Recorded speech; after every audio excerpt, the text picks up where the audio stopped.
last video was all about the train wreck that is Santa Inc. Go watch that if you missed it. One of the best barometers of just how bad Santa Inc. is, and this also works for the Star Wars sequel trilogy, or the Cowboy Bebop live-action remake, Ghostbusters 2016, or really any shitty woke modern retelling of a classic story, is the ratio it got on Rotten Tomatoes. Rotten Tomatoes is a website for movie reviews, founded in 1998. Boy, looking at this brings back memories. It was meant to be a place where anybody could log in and leave reviews of any movie, following in that late 90s and early 2000s trend of internet services as democratizing cultural forces. The system is easy enough to understand. There's a series of professional film critics who contribute to a film's fresh score. A total average score of 60% or higher indicates a fresh film, 59% or lower a rotten one. A certified fresh score indicates 70% or higher, with at least 80 reviews and 5 from top critics, whatever that refers to. Meanwhile, the audience score is more simplistic. The audience can't rate from 0 to 100, but from 1 star to 5. A full popcorn bucket means that more viewers rated the film 3.5 stars or higher, and an empty popcorn bucket means that more viewers rated the film as lower than 3.5 stars. Seems real simple, right? What could go wrong here? Could it be that given enough time and political interest, the creator class and the audience class would have diverging interests, leading to those two scores representing entirely different things than advertised? I mean, it's 2021, so yeah, that's exactly what happened. The critical score seems to be balanced heavily in favor of left-leaning politics, and that's no surprise to me. It makes sense that a more left-leaning person would have the personality type that draws them to professional film critique. But that doesn't mean that the audience score is a mirror of that, being heavily balanced in favor of right-leaning politics. In fact, the audience score seems to be more balanced in favor of the apolitical. Leftists, rightists, and centrists all have access to the audience score, and I'm not surprised that a more neutral take would shake out of that. So, when you see a film that has a high critical score but a low audience score, your best bet is that it's a bunch of woke garbage that explicitly pushes a prog message to the detriment of quality. While if you see a film that has a low critical score but a high audience score, it's either explicitly anti-woke, which is kinda rare nowadays, or more commonly, it's a series that has ducked the revisionist trend as of late and held off in the politics in order to create a more authentic experience. Also, keep in mind that this effect can still take place even if the film itself is apolitical. If a writer, director, or actor makes a very public political statement or finds themselves in some kind of controversy online, then this effect will still happen, and it can bend either way, left or non-left. Here, let me show you some examples. Let's begin with Santa Inc.,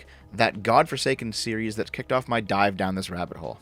Yep, it's still at a 4% audience score and no critical reviews. Not even the establishment is trying to prop this dumpster fire up. Back in 2019, it was a bit of a controversy that film critics were shitting all over Rambo Last Blood, before Rotten Tomatoes even opened up the movie for audience voting.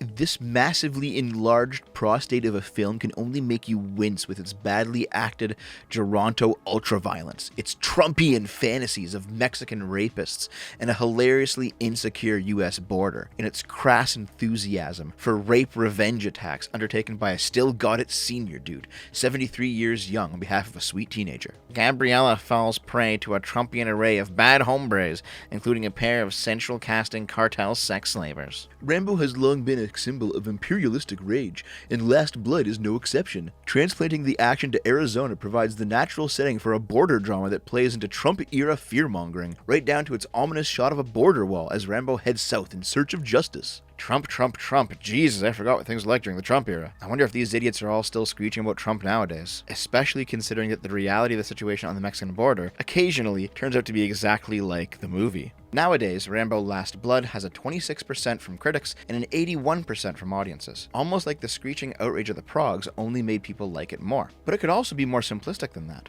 Sometimes people genuinely like simplistic movies, or even bad movies. And I don't mean in an it's so bad it's amazing kind of way, like The Room, Troll 2, or Birdemic. These movies generally end up with extremely low critic scores, with audience scores that are all over the map. Consider that The Road to El Dorado, a Goofy movie, HYUK, and Jumanji are all movies that are just sort of okay, but nonetheless have a lot of nostalgia attached to them. I'm not surprised that the audience score is higher based on love of the idea of the thing rather than the quality of the thing itself. You know the new Batwoman show? The one where they made her black for political reasons, and the costume design looks so shit that the Batwoman porn parody had better costumes, and the director of said porn laughed at the show about it? Yeah, we've got an 80% from critics and a 16% from audiences. I don't know if the show is actually good, probably not, but even if it was, public disrespect for the source material by the creators is another reason for audience backlash. You can see similar trends for stuff like Sausage Party, Ghostbusters 2016, The Last Jedi, and Captain Marvel. It turns out people don't want to eat shit, no matter how much the reviewers polish that turd up. In recent years, the various scores on Rotten Tomatoes have actually proven to impact a film's success or failure, to the point that studios studios have begun to take notice. There's been complaints from a whole bunch of different people about how movies are flopping due to having a bad score on Rotten Tomatoes. The answer to this, of course, is to make a better movie.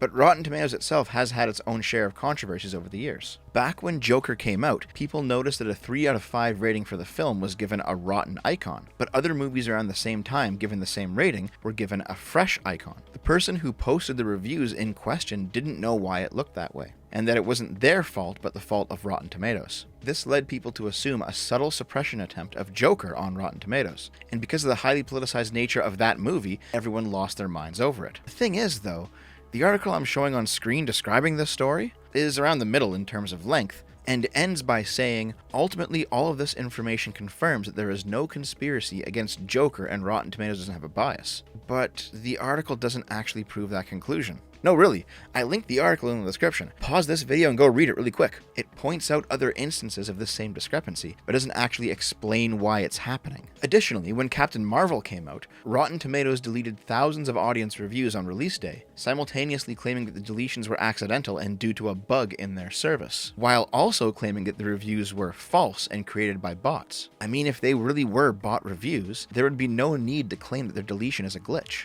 They would be doing their job properly in that case. Of course, it didn't matter to the score at the end of the day. Captain Marvel now has 100,000 audience reviews with a 45% approval rating. But I'm sure it mattered during that opening weekend rush, when a good chunk of the money on the movie is made. It doesn't matter if everybody knows the movie sucks nowadays. If we can hold off on publicizing that realization for just long enough for the studio to make their money, it'll be worth it. The same thing happened with Doctor Who.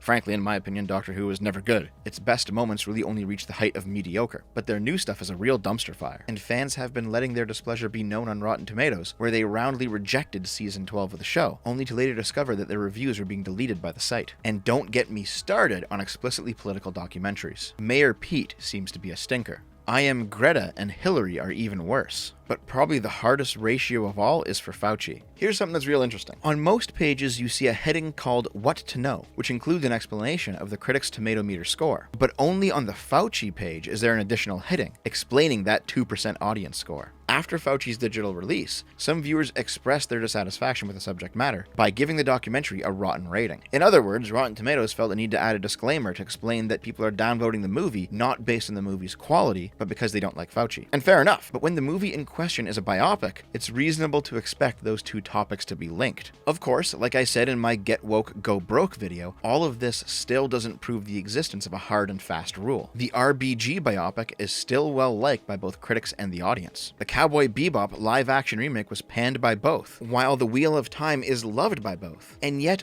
both shows are doing so poorly financially that journos are feeling inclined to try and spin their failures as positive. How far do you have to go down the Bezmanoff subversive hole before you start to say such incredulous shit as being rejected by the common person is a sign we're on the right track? Cope, seethe, unionize. A recent article on a noteworthy den of sexual abuse, Vice.com, titled Rotten Tomatoes Reviews Are the Culture War's New Battlefield, showed that critics know exactly how all this looks, and that they have a need to maintain that facade of neutrality. Because if they're neutral and everything just so happens to be flowing their way from a neutral power structure, then they're obviously just objectively correct, and their opponents are all just right-wing review bombers who are mad about being phased out in the new modern cultural landscape. This article looks at Dave Chappelle's The Closer, 43% with critics and 96% with the audience, by the way, and frames it as a part of the wider culture war. Over the past few years, Rotten Tomatoes has attracted political actors, especially right-wing ones, to the site to review big pop culture events like Marvel movies. This is a part of a broader cottage industry. Weirdos on YouTube, for example, make dozens of videos about the box office numbers of Marvel movies with non-white, non-male leads in order to make a central point about how being woke, i.e. making movies starring people who aren't white men, leads to poor box office numbers. Of course, Vice would describe their political opposition like this. The term cottage industry is only partially true, but its use delegitimizes critics of broader cultural leftism specifically because those critics lack institutional backing. The description of woke as being about movies that don't star white men losing money is an obvious oversimplification. For example, the issue with the Star Wars sequels isn't that Rey is a woman, it's that Rey is a shitty character, playing out a shitty story. And the whole weirdos on YouTube remark is wallpapered over a deep insecurity and resentment that online print media has towards towards YouTubers nowadays as YouTubers replace them, just as online print media replaced TV, TV replaced radio, and radio replaced newspapers. This is a problem far larger than just Rotten Tomatoes. Remember back in 2020 when The Last of Us Part 2 dropped? One of the shittiest games released in the past decade or so, and it was shown on Metacritic to have a 95% reviewer score and a 3.3 out of 10 user score? Meanwhile, releasing around the same time, was the remake of SpongeBob SquarePants Battle for Bikini Bottom, an absolutely beloved game by fans of the original, where the critic score was 66% and the user score was 9.1 out of 10. I'll tell you straight away, I never liked the SpongeBob game, and the remake wasn't very good, at least not for me, but that's because I didn't play the original game as a kid. There's no nostalgia for me there. And while nostalgia can cloud your judgment, that doesn't mean that the fun derived from nostalgia is somehow illegitimate. People just like what they like. And if that means the dirty, unwashed masses are going to massively upvote their mediocre SpongeBob game because it was a formative part of their childhood, while rejecting The Last of Us Part 2 because it's absolutely fucking awful, who am I to argue? I do the exact same thing with Earthbound. That game's got loads of technical problems, but I love it because I played it when I was a kid. The difference is, I don't feel personally attacked when people say they don't like Earthbound. I don't feel like it's some huge assault on a grand political project I've been slowly building up behind the scenes, subverting institutions left and right in order to piece it all together. Because I'm not a fucking commie. That is the reason they're doing it. The everything is political, quasi-fascist mentality pouring out of Prague activism at breakneck pace nowadays is something to behold. That's the political goal of all of this stuff. Again, just like the last video, you've got to read Gramsci. But there's also a distinct personal reason for it too. All of these aspiring professional critics on Rotten Tomatoes and elsewhere, and I say aspiring because there's no way in hell most of them are living off this shit, are the product of years of not being taken seriously by anybody besides film school dropouts and SJW indie developers. And they reek of desperation to be recognized, to be taken seriously. Nothing screams adulthood to the stunted growth of a man-child than making everything political. Meanwhile, an actual adult knows that there's a time and place for politics, but there's also a time and place where you turn it off and relax. We're at the end of the video, and where this topic of conversation continues is far beyond the scope of Rotten Tomatoes, so we'll have to do a deep dive into it another time. But here's the basic idea. The split between critics and the common person is a symptom of a much larger problem, and that problem is best described as the general lack of trust in our institutions right now. Consider this. When you buy food at the store, how do you truly know that the food is what's advertised? Well, that first level trust will be established by yourself. If the sign says apple and you look at it, it looks like an apple, you're probably going to assume it's an apple. But for example, how do you know what the ingredients are in a box of crackers or in a loaf of bread? Well, you can always check out the nutritional facts printed on the box, but how do you know those are accurate?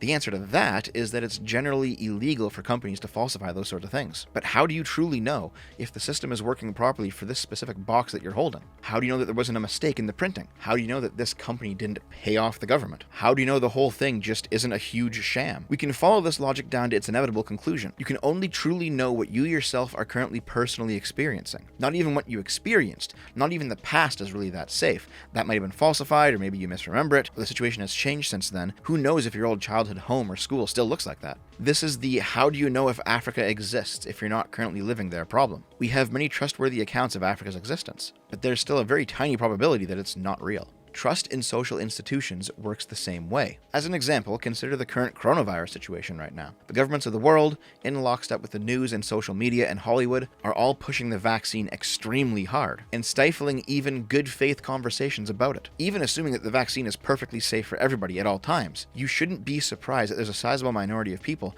who just don't want to get it, considering how people in power were completely willing to shred the social contract on live TV for the world to see. The issue isn't whether or not the vaccine works. The issue is whether or not you trust the various social institutions telling you that it works. And the way that those institutions have behaved during the pandemic have contributed to a widespread feeling that public trust has been breached. The commonplace mockery of stuff like experts weigh in, studies show, and so on shows exactly what I mean. An expert in any field is not only required to have expert-level knowledge on the topic at hand, but also needs to be considered trustworthy enough to be listened to by those people who don't have that knowledge, but would nonetheless benefit by listening to them. Trust is built up by, among other things, being consistently apolitical in their judgment, and showing political bias is one fast way to destroy that trust among the common people. And so, we have our current problems. From people seeing the heavy hand of COVID authoritarianism and rejecting all measures outright, regardless of whether or not they would actually work, all the way down to movie critics being biased on RottenTomatoes.com and facing a backlash from people who reject them out of principle, trust in our political, social, and cultural institutions is at an all-time low. And the only way to fix that situation is to be as honest and truthful as you can in your own dealings. This is why I fully reject that boneheaded view on the right that thinks that non-leftists should be just as bad as leftists, but in the other direction, and that all institutions are inherently corrupt and always will be. That's just some paleo-libertarian cope, frankly. Their view will create the exact same authoritarianism that we're currently facing, just with a right-wing coat of paint instead of a left-wing one. I'm sure that take will get me pushback from rightoids that watch me, but that's fine. The reason I always say in my videos what I genuinely believe to be the truth is because even though I'm not a journalist, I am part of an industry that is replacing journalism. And I would never want you to stop trusting me the way that we have stopped trusting them. The only way out of this nightmare situation is for us to be trustworthy in a way that prog politics will not allow. In other words, truth, rather than pendulum swinging to the far right because the far left exists, is the greatest cure for socialist subversion.